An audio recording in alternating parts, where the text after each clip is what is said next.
Hello, നമ്മുടെ പവിത്രം സീരിയലിൻ്റെ നാളത്തെ പ്രൊമോ വീഡിയോയിലോട്ട് ഏവർക്കും സ്വാഗതം.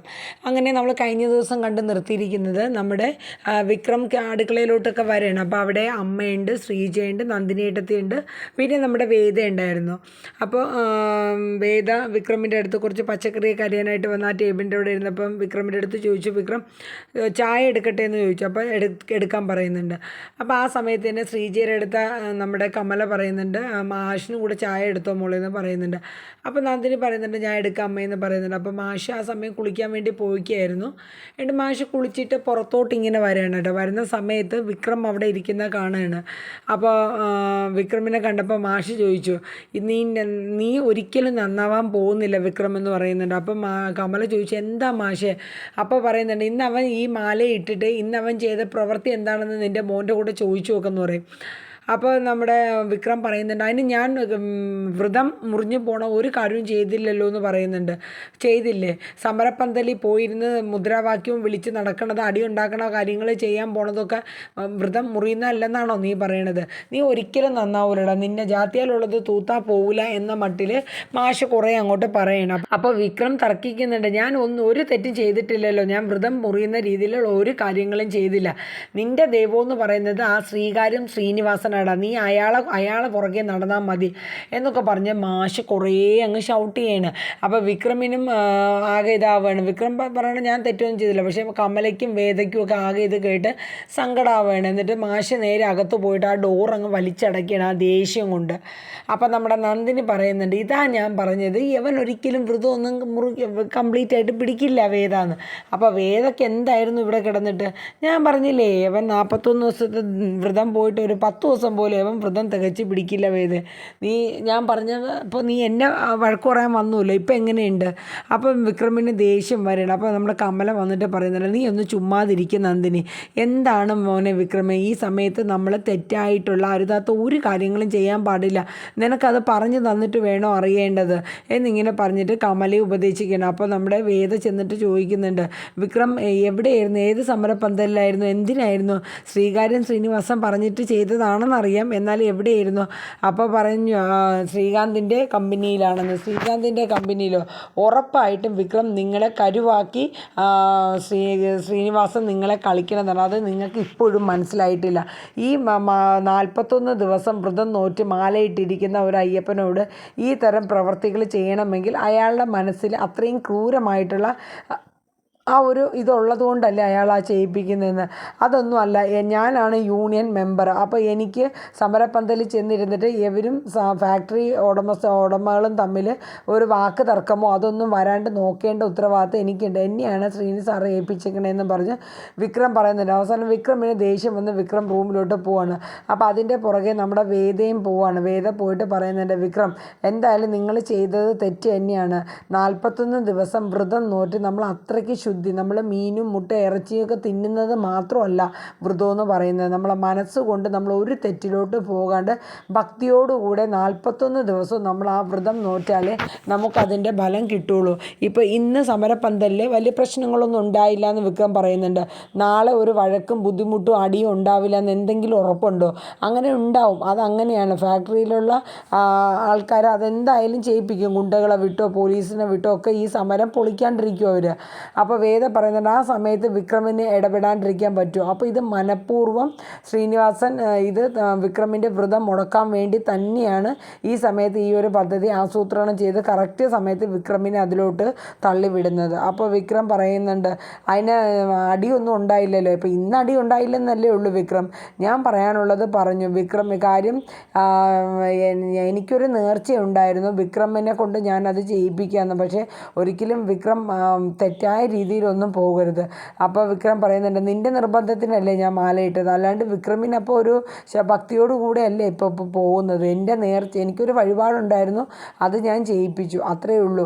അപ്പോൾ വേദ പറയുന്നുണ്ട്, എന്താണെങ്കിലും വിക്രം തെറ്റിലോട്ട് പോകരുത്. ഈ സമയത്ത് അങ്ങനെ ചെയ്താൽ നിങ്ങൾ ഒരു മാസത്തേക്കെങ്കിലും നിങ്ങളുടെ കാര്യങ്ങൾ നോക്കി സ്വന്തം കാര്യങ്ങൾ നോക്കി ജീവിക്കൂ വിക്രം എന്ന് പറയുന്നുണ്ട്. എന്നിട്ട് വേദ ഒന്നും പറയാണ്ട് റൂമിൽ നിന്ന് ഇറങ്ങി പോവാണ്. അപ്പോൾ വിക്രം ഒന്ന് ചിന്തിക്കുന്നുണ്ട്, അവൾ പറഞ്ഞതിലും കുറച്ച് കാര്യങ്ങളൊക്കെ ഉണ്ട്. പറയുന്നുണ്ട്. ഇന്നിപ്പോൾ കാര്യം സമരപന്തലിൽ വലിയ പ്രശ്നങ്ങളൊന്നും ഉണ്ടായില്ല, പക്ഷെ നാളെ ഉണ്ടായിക്കൂടാ എന്നൊന്നും ഇല്ലല്ലോ. പക്ഷേ ശ്രീനി സാർ എന്നെക്കുറിച്ച് എന്ത് കരുതും? ഒരു ഉത്തരവാദിത്തപ്പെട്ട ഒരു കാര്യമല്ലേ എന്നെ ഏൽപ്പിച്ചത്. ഇനിയിപ്പോൾ അത് ചെയ്യാതിരിക്കുമ്പോൾ സാറിന് എന്നോടുള്ള ഒരു മതിപ്പ് പോകുമെന്നുള്ള ചിന്തകൾ. അപ്പോൾ എന്ത് ചെയ്യും എന്നുള്ള ഒരു ടെൻഷനിൽ വിക്രം ഇങ്ങനെ ആലോചിച്ചിരുന്നപ്പോൾ നമ്മുടെ കമല റൂമിലോട്ട് വരികയാണ് വിക്രമിൻ്റെ അടുത്ത്.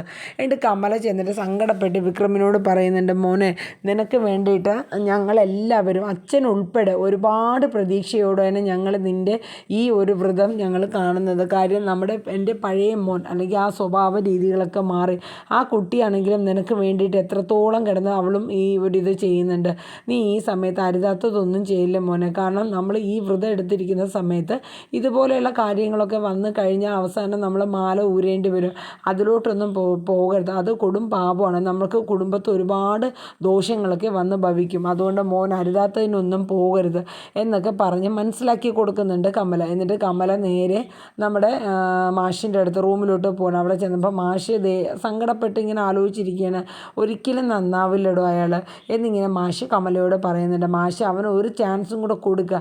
അവന് ഇന്നിപ്പോൾ നമ്മൾ കാര്യങ്ങളൊക്കെ പറഞ്ഞ് മനസ്സിലാക്കി കൊടുത്തല്ലോ. അടിപിടിക്കും ഗുണ്ടായിസത്തിനൊന്നും അവൻ പോകുന്നില്ലല്ലോ മാഷെ. നമ്മൾ ഒറ്റയടിക്ക് ഒരാളെ പെട്ടെന്ന് അങ്ങനെ ആക്കിയെടുക്കാനും അതിൻ്റേതായ ഒരിതുണ്ടല്ലോ. അവനോട് കാര്യങ്ങളൊക്കെ ഇപ്പം മാഷ് പറഞ്ഞത് ഞാനും വേദിയൊക്കെ പറഞ്ഞ് മനസ്സിലാക്കി കൊടുത്തിട്ടുണ്ട്.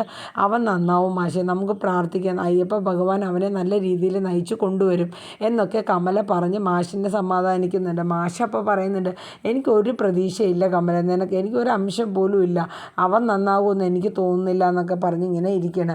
അതേസമയം നമ്മുടെ നന്ദിനിക്കാണെങ്കിൽ ഈ വ്രതം തുടങ്ങിയ പിന്നെ എന്നും സാമ്പാറും അവിയലും ഒരു തോരനും, ആഴ്ചയിൽ ഒരിക്കലെങ്കിലും ഒരു ഉണക്കമീനെങ്കിലും കടിക്കാൻ കിട്ടണത്. ഇപ്പം അതും ഇല്ലാത്തൊരവസ്ഥയായി. നന്ദിനിക്കാണെങ്കിൽ നല്ല ചിക്കൻ ബിരിയാണിയും മട്ടനും ബീഫും ഒക്കെ തിന്നാനുള്ള കൊതി അങ്ങ് വരെയാണ്. എന്താ ചെയ്യുക? അങ്ങനെ നന്ദിനി ആലോചിച്ച് ഒരു ഹോട്ടലിൽ വിളിച്ചിട്ട് ഒരു ബിരിയാണിക്ക് ഓർഡർ ചെയ്യാണ്. അപ്പോൾ അന്ന് വളരെ സൂക്ഷിച്ചാണ് നന്ദിനി എല്ലാം ഓർഡർ ചെയ്യണത്. കാരണം ഇത് ആ ബോയ് കൊണ്ടുവരുമ്പോഴത്തേക്ക് ഇനിയിപ്പോൾ ഈ ഡെലിവറി എന്ന് മേടിക്കുമ്പോൾ ആരെങ്കിലും കണ്ടുപിടിച്ചാൽ അത് ഭയങ്കര ഡേഞ്ചറല്ലേ. ഒന്നാമത് മാഷ് വേദ എല്ലാം തീർന്നു. കാരണം എല്ലാവരും വ്രതഭക്തിയോട് കൂടി നോമ്പ് എടുക്കണമെന്നുള്ളത് അച്ഛന് നിർബന്ധമാണ് മാഷിന്. അപ്പോൾ ആ ഒരു കാര്യത്തിൽ തെറ്റ് വന്നു കഴിഞ്ഞാൽ ഭയങ്കര പണിയാണ്. ഇതിന് മുന്നേ നന്ദിനി ഇങ്ങനെ ഇതേപോലെ മണ്ഡലകാല സമയത്ത് എല്ലാവരും വ്രതം എടുത്തപ്പോൾ നന്ദിനി എന്തൊക്കെ പണി ഒപ്പിച്ചിട്ടുണ്ട് പണ്ട്. അപ്പോൾ അതൊന്നും ആവർത്തിക്കരുതെന്ന് മാഷ് കഴിഞ്ഞ ദിവസം കൂടെ എല്ലാവരും കേക്ക് പറഞ്ഞതേ ഉള്ളൂ. അപ്പോൾ ആ സമയത്താണ് നന്ദിനിക്ക് സഹിക്കാൻ പറ്റാണ്ട് ഒരു ചിക്കൻ ബിരിയാണിക്ക് ഓർഡർ ചെയ്യണത്. അങ്ങനെ ആ ബോയ് വന്നു. ആരും കാണരുതേ എന്ന് പറഞ്ഞിരുന്ന കറക്റ്റ് ടൈമിൽ വന്നു. നന്ദിനി ഓടിപ്പോയി അത് പാഴ്സലിങ്ങ് മേടിച്ചുകൊണ്ട് വന്നു പൈസ കൊടുത്ത്. അപ്പോൾ ഇതിങ്ങനെ ഒളിച്ചൊളിച്ച് കൊണ്ടുവന്നപ്പോൾ നമ്മുടെ വേദ ചോദിക്കുന്നുണ്ട്, അതെന്താ നന്ദിനി ഏട്ടത്തി എന്തോ സാധനം കൊണ്ടുവന്നിട്ടുണ്ടായിരുന്നു. അത് ഞാനൊരു സാധനം ഓർഡർ ഡെലിവറി ചെയ്തതെന്ന് പറയാം. എന്ത് സാധനം? വല്ല ബിരിയാണിയോ മറ്റോ ആണോ? അതിൻ്റെയൊക്കെ ഒരു മണം വരുന്നുണ്ടല്ലോ. പിന്നെ ബിരിയാണി നിനക്ക് എന്നെ പറ്റി? ഇവിടെ വ്രതം നോറ്റിരിക്കുന്നതിൻ്റെ ഇടയിൽ ഞാൻ ബിരിയാണിയാണോ മേടിക്കുന്നത്? നിനക്ക് എന്താ വേദന? നിനക്ക് എപ്പോഴും എന്നെ സംശയമാണോ എന്നൊക്കെ ഇങ്ങനെ നമ്മുടെ നന്ദിനി ചോദിക്കുന്നുണ്ട്. എന്നിട്ട് നന്ദിനി അകത്ത് കയറി അതുകൊണ്ട് സേഫായിട്ടൊരു സ്ഥലത്ത് റൂമിൽ വെച്ചു കേട്ടോ. എന്നിട്ട് നമ്മുടെ കമല തോട്ടത്തിലോട്ട് പറമ്പിൽ പോവാണ്. നമ്മുടെ ശ്രീജ എന്തോ ആവശ്യത്തിന് വേണ്ടി പുറത്ത് പോകണം. ഇനി വേദയും കൂടെ പോയാൽ മതി.